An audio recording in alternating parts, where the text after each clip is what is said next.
Oke, selamat malam, selamat pagi, selamat siang, selamat sore. Kembali lagi di videoku di Study with Ferdi atau Study with Me ya. Oke, kita lanjutkan pembahasan kita tentang diferensial. Kemarin kita sudah menyinggung sedikit tentang derivatif yang akan kita gunakan dalam penerapannya di matematika ekonomi. Dan pada video kali ini kita akan membahas khususnya terkait bentuk umum atau bentuk dasar dari diferensial atau turunan dan kaidah-kaidah serta aturan apa saja yang ada di diferensial ini, yang harapannya dengan teman-teman memahami kaidah dan aturan ini teman-teman bisa mudah dalam menyelesaikan permasalahan diferensial atau derivatif. Oke, nah di sini aku udah buatin bagan ya. Bagan di sini udah ada bagan yang bisa teman-teman perhatikan atau teman-teman lihat. Di paling atas ini adalah bentuk umum dari turunan, dimana teman-teman bisa mendefinisikan dari sebuah fungsi x ketika diturunkan. Misal ada fungsi y diturunkan atau didiferensialkan menjadi dy per dx sama dengan f x min delta x atau fungsi x dikurangi delta x dikurangi dengan fungsi x atau fungsi asalnya dibagi dengan delta x. Jadi mungkin teman-teman sudah tidak asing juga dari bentuk umum ini bahwa turunan dari y terhadap x bisa didefinisikan sebagai f dalam kurung x min delta x dikurangi fx per delta x. Nah, kemudian kita masuk ke kaidah-kaidah diferensial. Di sini aku bagi menjadi 3 sub kaidah, di mana pembagian ini dilihat dari fungsi dan variabel bebas yang mengikutinya. Oke, kita ke poin A dulu. Di sini ada fungsi dengan satu variabel bebas. Artinya ada satu fungsi dan satu variabel. Nah, di fungsi dengan satu variabel bebas ini ada 3 aturan, yaitu ketika fungsinya berbentuk fungsi konstanta, fungsi pangkat, dan fungsi pangkat dengan konstanta. Nah, untuk fungsi konstanta sendiri itu bisa didefinisikan untuk turunan fungsi y. Jadi jika misal ada y sama dengan fungsi x sama dengan k, di mana k ini adalah konstanta,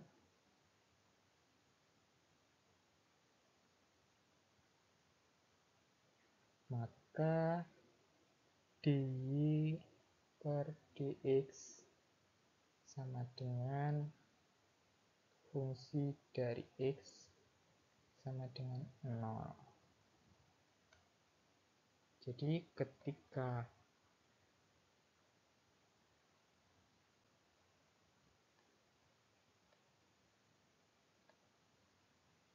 kita rapikan dulu. Jadi ketika ada sebuah fungsi yang mana bentuknya adalah fungsi konstanta atau y sama dengan k, di mana y adalah fungsi dari x, maka dy per dx sama dengan 0.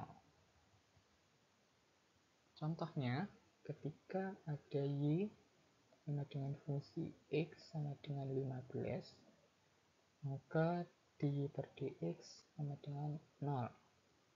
Langsung saja. Oke, itu adalah fungsi konstanta. Kita lanjut ke kedua, yaitu fungsi pangkat.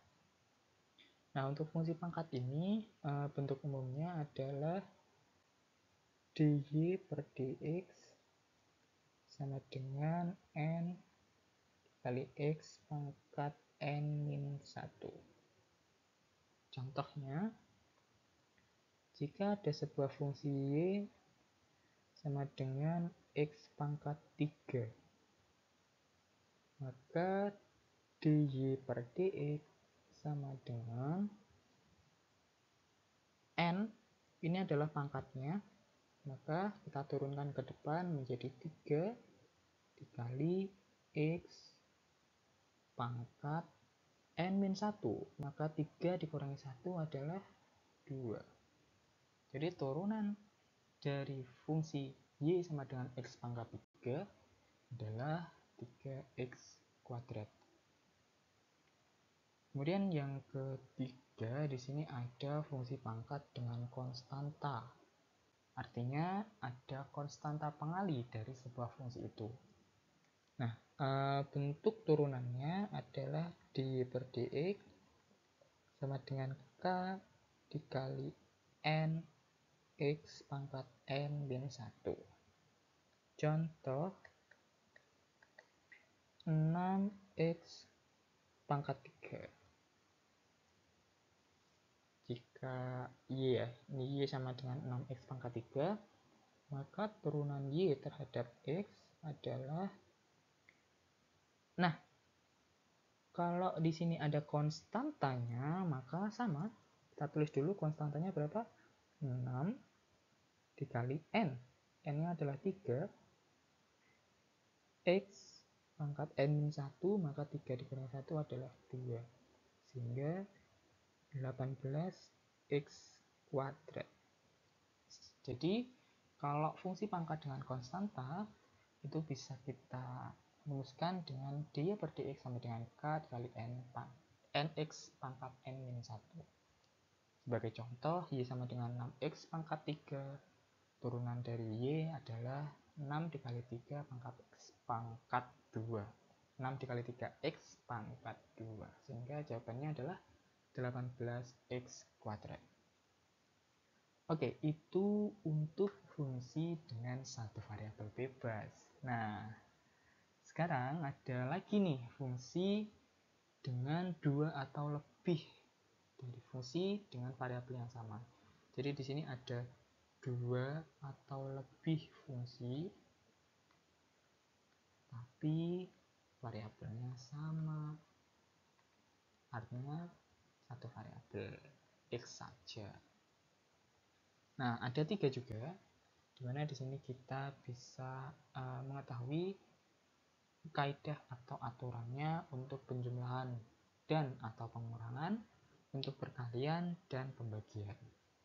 Nah, untuk penjumlahan dan pengurangan, di sini jika ada sebuah fungsi y sama dengan fx ditambah atau dikurang dengan gx, maka dy per dx adalah fungsi turunan dari x ditambah atau dikurang fungsi turunan dari g. Jadi misalnya fx ini kita misalkan u, maka turunannya adalah u aksen ditambah atau dikurang g, ini kita misalkan v, maka v aksen. Seperti ini ya teman-teman, untuk penjumlahan atau pengurangan. Contohnya, y sama dengan x kuadrat plus 6x. Nah,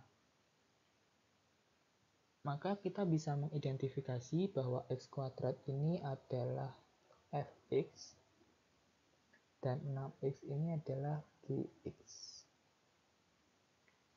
Sehingga dy per dx sama dengan turunan dari fx, maka turunan dari x kuadrat adalah 2x ditambah turunan dari gx atau turunan dari 6x adalah 6.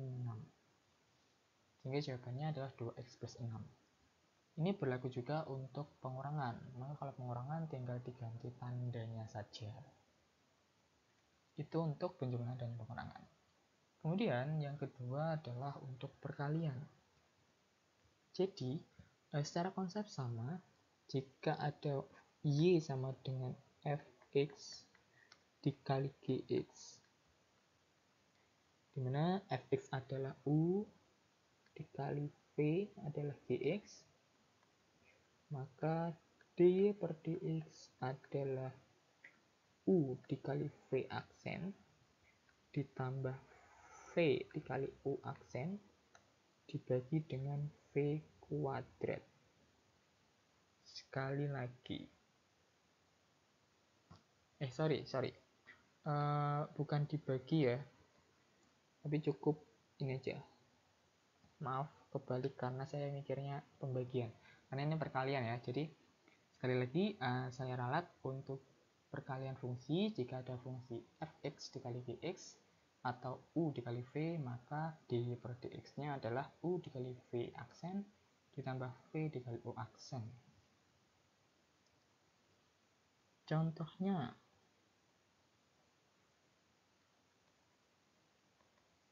Contohnya adalah jika ada sebuah fungsi y sama dengan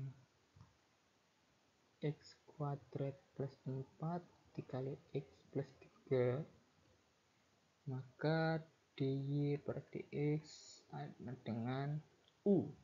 Maka ini adalah u, terus di sini adalah v. Maka u berarti x kuadrat plus 4 dikali v aksen, maka turunan dari x plus 3 adalah 1 ya. Karena 3 ini 0, terus x ini diturunkan menjadi 1.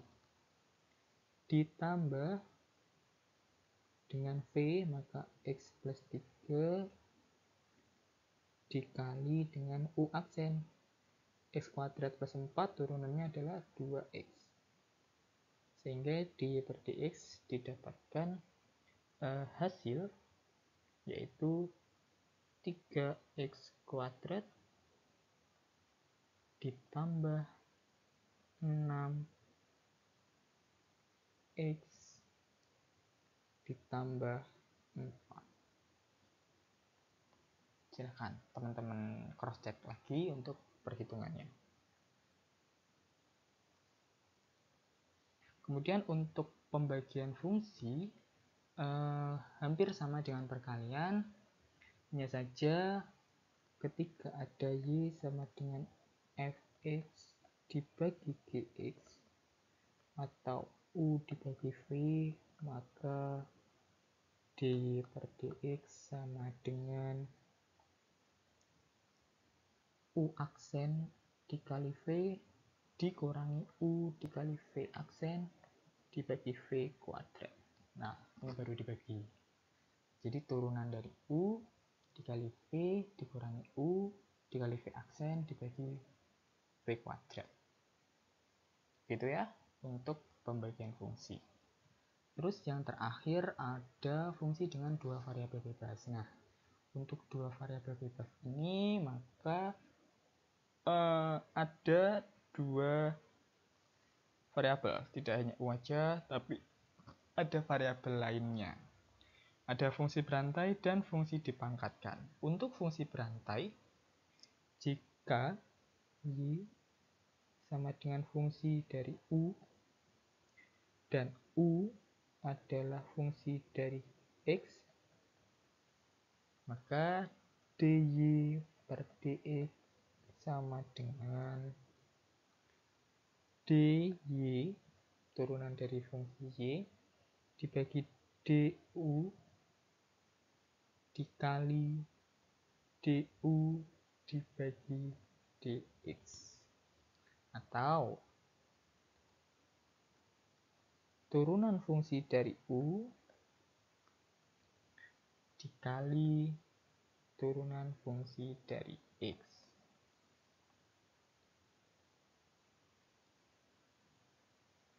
Terus untuk fungsi yang dipangkatkan, ketika ada Y sama dengan fungsi dari fx pangkat N, maka diferensialnya adalah N dikali fungsi dari X pangkat N min 1 dikali turunan fungsi dari X itu sendiri. Nah, itu adalah untuk fungsi berantai dan fungsi dipangkatkan.